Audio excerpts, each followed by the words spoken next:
In my final year of coursework in the seminary, I was leaving class with some friends, and we'd been in lots of courses together, and by your fourth year, you're getting lots of repetition, I suppose, and lots of input that things overlap one course to another. But as we're leaving, my friend Tom looked to me and said, "If I hear one more time the already, but the not yet, I'm going to upchuck."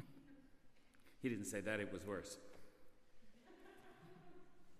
And I said, "Tom, that's just not necessary." But a friend of ours, Kevin, who never said a thing, quiet little guy, he said, "Tom, maybe we hear already but not yet. This idea that the kingdom has commenced in the suffering, death, and resurrection of Jesus Christ, but not yet come to its fulfillment. Maybe, Tom, we hear it because it's really important for us to know." And Tom looked at Kevin and said, "Be quiet." Already, but not yet. We live in an in-between time. And this is what Jesus is driving at in these words we hear in the Gospel of Luke. And he's picking up on a theme we first heard today from the prophet Malachi. Malachi is talking about the day of the Lord, an Old Testament concept, when all that is unjust and unright in the world will be put right and just. The day of the Lord. And for those who are faithful, those who are trying to live a righteous life, all will be well, and the rays of the Sun of righteousness will shine on them. But for the others, those who are leading unjust lives, those who need to be reckoned with, will be burned like agricultural stubble, the after effects of picking a field in the fiery furnace. So there is the sense that will be a day when the fullness of God's righteousness will pour forth, burst forth. And in the person of Jesus Christ, in the gospel as we have it from Luke, he's standing there looking at this splendid temple in the middle of Jerusalem, this building covered with sheets of gold that reflected the desert sun and covered with jewels and other adornments, taking well over 40 years to build. And he's saying there will be a day where stone will be pried from stone and will all be knocked down and it will never be rebuilt. We know that Luke, when he was writing these words, had already experienced that moment. So we have Jesus talking about the temple, but actually the temple of his body. And Luke reflecting on the reality of the downfall of Jerusalem, where you can still see the stones that were pried from the parapet sitting 2,000 years later, where they fell off the high walls. And the sense that there would be all kinds of tribulations and trouble. But for those who are faithful, for those who believe, all will be well. When I was a kid, we had a board game that had these magic viewers.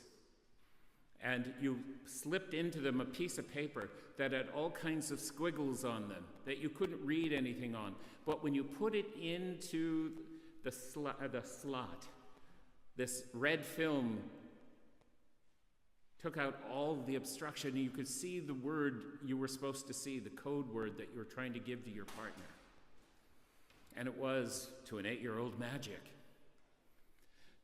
But what Jesus is reminding us, as Malachi was, our job, our role as those who seem to or profess to believe in Christ, our role is to see through the filter, to see as God would have us see, and to live lives of goodness and hope and promise, not worrying about all that seems to be going wrong around us. My lasting memory from my time in formation and in seminary was this idea that I probably mentioned before, that if, like those followers of Jesus in today's gospel, if, like them, we were brought to trial, accused of being Christians, the fundamental question would be, is there enough evidence to convict us? Have we lived our life in such a way, seeing with the eyes of Christ, looking through the filter that helps us to understand what goodness and mercy look like? And together with St. Paul, as he wrote to the Thessalonians, have we imitated that which we have been saved by? Have we seen in the suffering and the death and the resurrection of Christ and the renewal of all that is reason to live a life completely different? Are we striving, not perfectly perhaps, but are we striving to hear the words of Jesus, to feel the presence of the Spirit in our souls, and to become living witnesses to the fullness which is to come? We live in the already, and Jesus' death and resurrection. The day of the Lord has begun, and we await its completion. Do we await that completion? Living lives that look like the one who saved us. Imitators of not only St. Paul, but of Christ himself. Are we allowing the Son of Righteousness to shine his healing rays upon us, to transform us even now, so that as we burn through the imperfections and our little sinful ways, allowing that bright light of salvation, that purifying light, to cleanse us as we move through, we will be ready for the yet. We'll be ready for that moment when the fullness of the coming of Christ is ours. These readings today are readings of hope, not despair. Hope for those who strive to live the life we're called to. Hope for those who live in the ambiguity of the already but not yet. Hope for those who see in Jesus the model and the way.